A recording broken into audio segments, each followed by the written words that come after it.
Hey friends, welcome back to the channel. Thanks for stopping by. I am still going through my CS Utilities Git repository, one program at a time. Hopefully you're finding that enjoyable if you're following along. I am actually on this program now, Pattern Finder. Now, Pattern Finder was based off of a question that I got on a technical interview. And the idea was that if you're presented with a pattern that was representative of a picture, so for instance, something that looked like this with all these lowercase letters in strings with no spaces, in this case, 9 rows of it, and these are like 40 characters long or something like that. If you were presented like this and it was supposed to be representative of a picture, how would you go about finding a pattern within it? So the question was asking, it was a multi-string pattern. So it was saying like if you were to look for, say, the pattern FFWY, WADE, ECUW, how would you find that in here? So here it is, FFWY, WADE, and ECUW right there.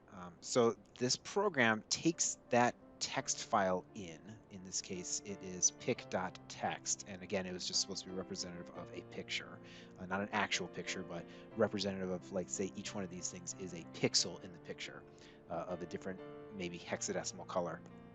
It takes that picture in, it takes in the pattern that's also in a text file, and then it essentially searches through it looking for that pattern in the picture.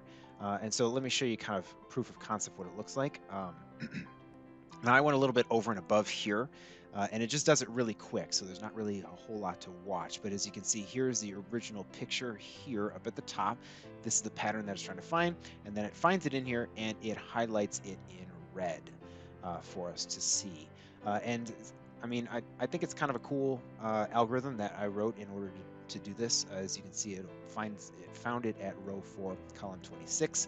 So not only does it find it, highlight it red when it's reprinted, but it'll also let you know what row and column it was found in, which those were not part of the stipulations of the question. It really just wanted to know where the pattern started. But I went a little bit over and above just to prep, I guess you could say. And to kind of prove that it actually is working, let's try another pattern here. This one's IUO OIY. So I'm going to change that real quick here. What was it? Just want to say, actually, I totally forgot what it was. JJJ FQU. So let's do that. JJJ FQU. Sorry, I didn't mean for that to be all up in the way. All right, and so if I run this again, we should see a new part highlighted. There it is.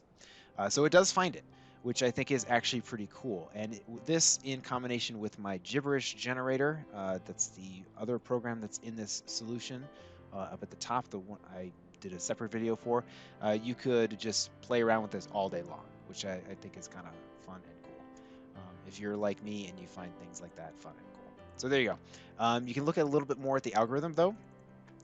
It's found here in string and pattern.